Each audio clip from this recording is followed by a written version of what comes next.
Seorang anggota TNI di Goa, Sulawesi Selatan ditangkap usai mengamuk di sebuah bank BUMN dengan membawa senjata laras panjang. Oknum TNI tersebut sempat melepaskan tembakan terhadap anggota TNI lainnya saat akan diamankan. Inilah detik-detik saat penangkapan anggota TNI berinisial S dengan pangkat prajurit kepala di Goa, Sulawesi Selatan yang membawa senjata laras panjang. Penangkapan dilakukan atas adanya laporan dari pihak bank. Situasi sempat memanas lantaran S tidak terima ditahan dan sempat melepaskan tembakan dan mengenai pos security.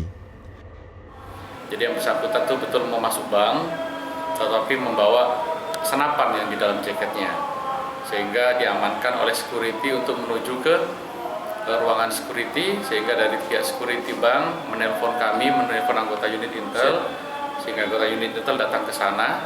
Pas datang ke sana, yang bersangkutan ini kaget, kenapa ada orang intel di sini, sehingga langsung senjatanya diangkat menuju ke anggota kami, diarahkan ke anggota kami. Pada saat pas diarahkan larasnya ke badannya anggota kami, langsung ditangkis ke atas, terus terjadi letusan seperti itu. Kapendam 14 Hasanuddin bilang oknum TNI S dari Kesatuan Divisi Infanteri 3 Kostrat dan sempat diamankan di Kodim sebelum diserahkan ke satuannya. Sudah langsung dijemput tadi sama Divisi 3, sudah diserahkan semua termasuk senjatanya apa sudah. Ya, kalau nanya motif nggak tahu kita. Kalau senjata yang diamankan jenisnya mungkin laras panjang. Senapan serbu. Ya, mungkin seperti itulah. Ada amunisi tajam juga yang diamankan. Itu kurang tahu saya detailnya. Sebelumnya, oknum TNI berinisial S terekam CCTV masuk ke dalam kantor bank dengan membawa senjata api laras panjang. Pelaku masuk ke ruang bank dan memaksa bertemu salah satu pegawai bank.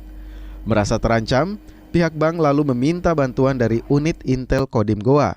Belum diketahui motif pelaku membawa senjata api dan mengamuk di bank BUMN tersebut.